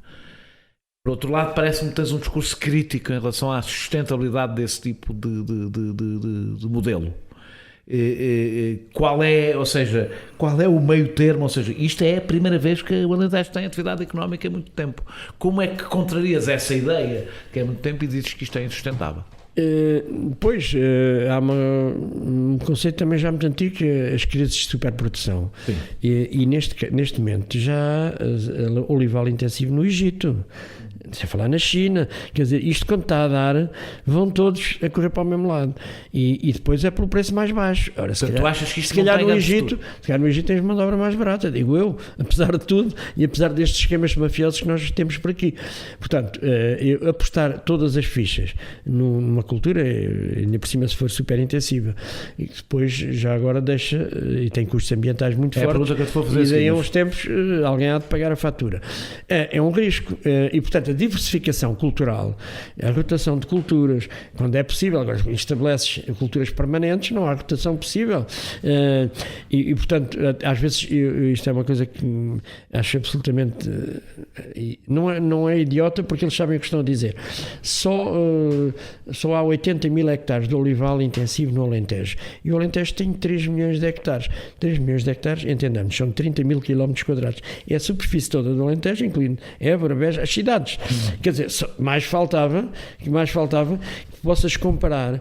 Eu comparo é o seguinte, é que no perímetro de rega de Alqueva, 80 mil hectares são 2/3 do perímetro de rega, ocupados com uma única cultura, que neste momento está a sofrer forte concorrência do amendoal, que já agora gasta mais água, e estamos a arrancar, estão eles, não sou eu, intensivo para pôr super intensivo, que aliás é muito mais mecanizado. A apanha vai utilizar muito menos mão de obra, até deste ponto de vista, se calhar até vai reduzir o número de imigrantes em alguns casos.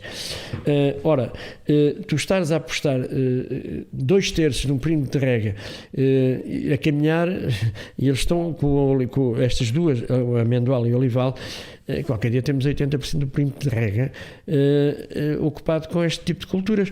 E depois, se há uma crise, até do ponto de vista económico, precisamente bastou a pandemia, porque a hotelaria não funcionou, o azeite, eu adoro o azeite, aliás, aquele azeite já agora não se pode comparar aos azeites DOP, de Moura e outros das árvores, já não digo milenares, porque também há, mas também ainda produzem alguma, mas das árvores tradicionais, feitos com outra, que sim, esses são azeite da melhor qualidade.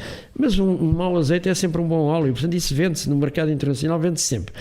Agora, basta uma pandemia, que abanou tudo, também abanou este setor, e se continuar a haver concorrência muito forte, neste momento acho que o Chile também já se meteu nisso, mas o Egito para mim é paradigmático, quer dizer, é possível plantar no deserto, então o Israel já mostrou isso, portanto, toda a gente, nós vamos ter países com capacidade de mão de obra ainda mais barata a fazer concorrência, e aí é como o têxtil. Quais são os custos ambientais desta produção intensiva? Estás a falar do olival, mas também da produção intensiva de frutos vermelhos. Eu não sou especialista na área do ambiente, mas sou cidadão e, portanto, tenho preocupações óbvias. As doenças respiratórias na altura das pulverizações são evidentes.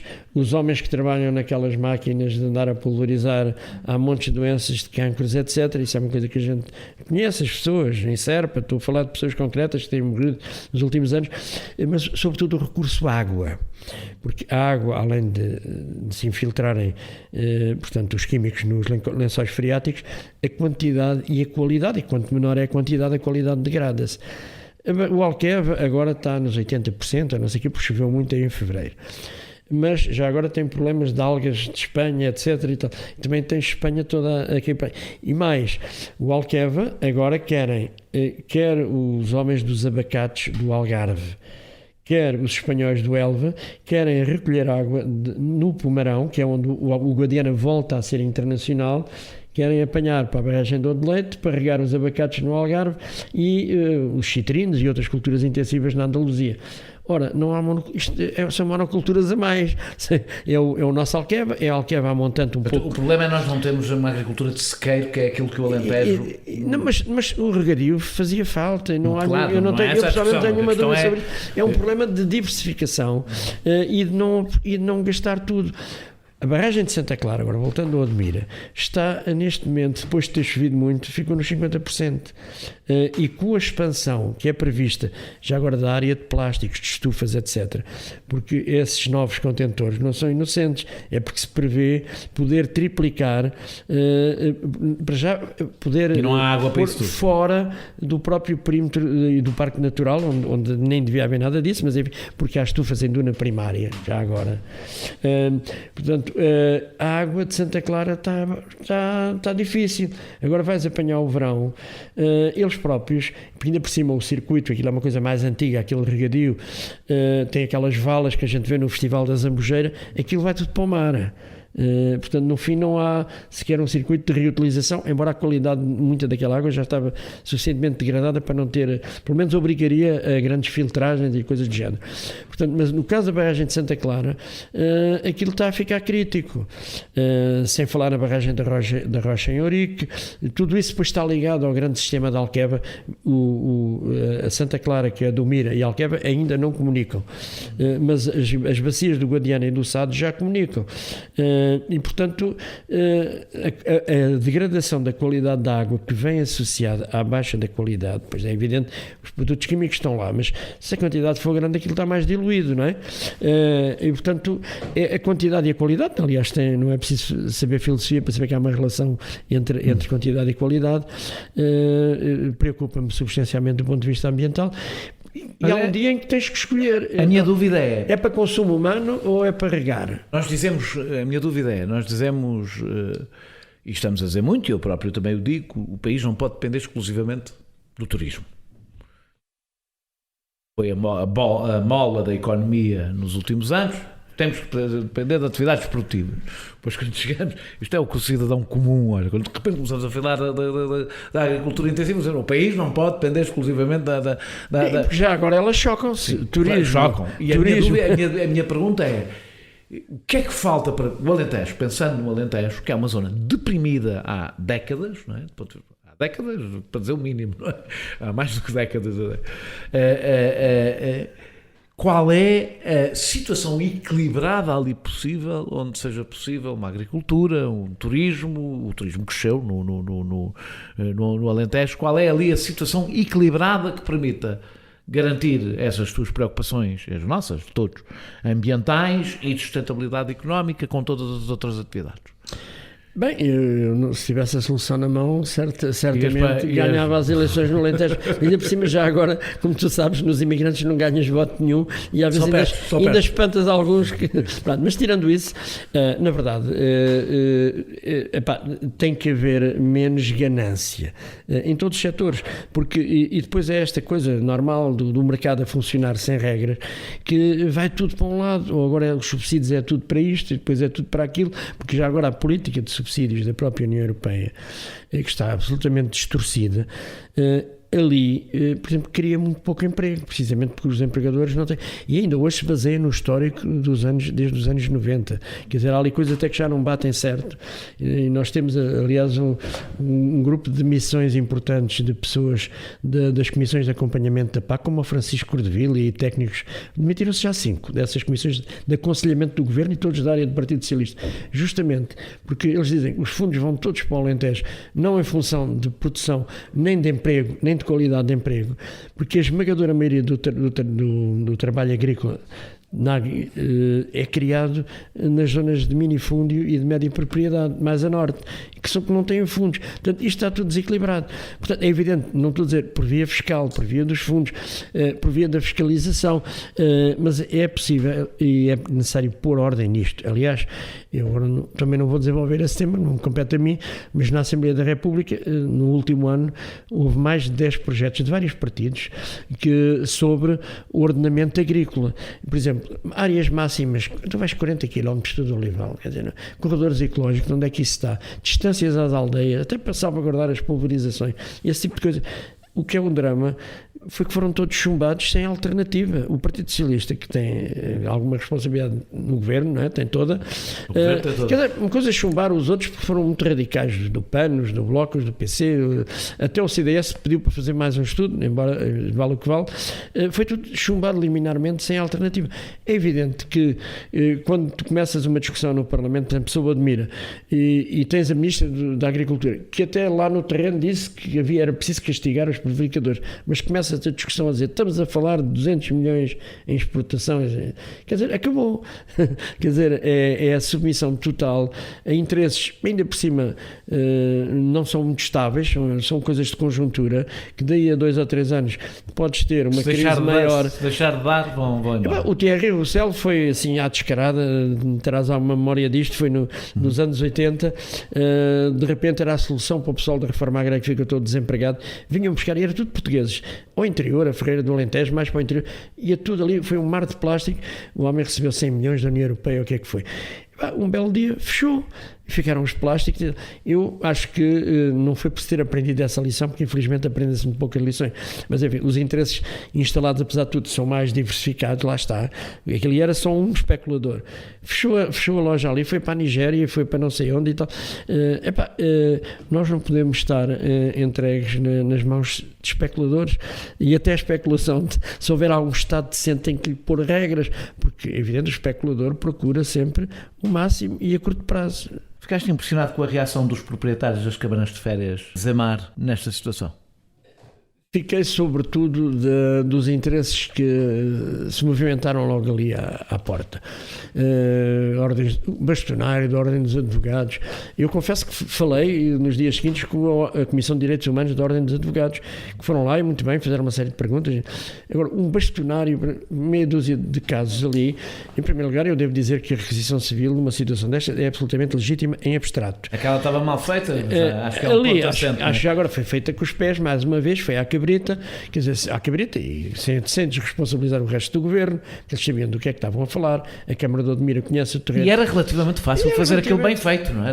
Bastava especificar o que é que era, não é? Havia ali pessoas que compraram casas, discute-se se são proprietários do terreno, se é só Não são proprietários são só das madeiras, não é?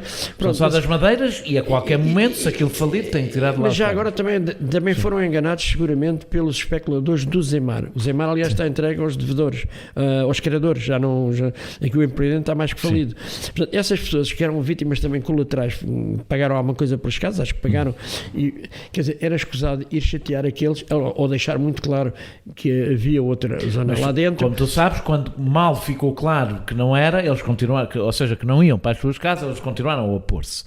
Claro, numa primeira fase. Agora, o Zemar tem mais gente, apesar de que os que foram lá postos às 4 da manhã, no dia seguinte os patrões começaram a levá-los para outros lados, e em alguns casos, até sei, em alguns casos em que realojaram de uma forma um bocadinho mais decente, porque estavam debaixo do foco, mas neste momento já lá estão mais pessoas.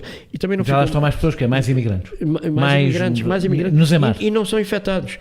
Já agora também, no princípio não ficou muito claro, e também se jogou com esse pânico, se eles estavam infectados e que depois aquilo podia não sei. Não, aquela zona não era mesmo para os de quarentena, porque estavam infectados, nomeadamente na pousada do Almograve, na pousada da Juventude do Almograve, que agora é do Grupo Pestana, já foi a pousada da Juventude. Portanto, houve sítios diferentes para os confinamentos, naturalmente. Portanto, aquilo era um realojamento sempre provisório, e lá está, enquanto não começares a investir a sério na habitação, as pessoas podem andar de um lado para o outro, que não resolve o problema. Agora, pôr os sagrados direitos de propriedade, muito discutíveis, aliás, e fazer disso uma bandeira, como a direita tentou fazer, como o Chega tentou fazer, quer dizer, é um verdadeiro crime, que foi dado terreno pelas trapalhadas do Cabrita, como é óbvio, não é? Então, mais um convite, porque eu há tempos fiz já não sei, há bocado lembrei-me disto também da entrevista. Há tempos o Chega falou na invasão de imigrantes no Alentejo, e eu deixei-lhes um convite: inscrevam-se para apanhar azeitona. Mantenha esse convite. Aos militantes do Chega. Não tem tido grandes resultados. Muito obrigado, Alberto, por teres aceitado este meu convite. Nós regressamos brevemente com outro convidado. Este episódio teve a produção de João Martins, pesquisa de Filipe Avala, música de Mário Lajinha e ilustração de Vera Tavares.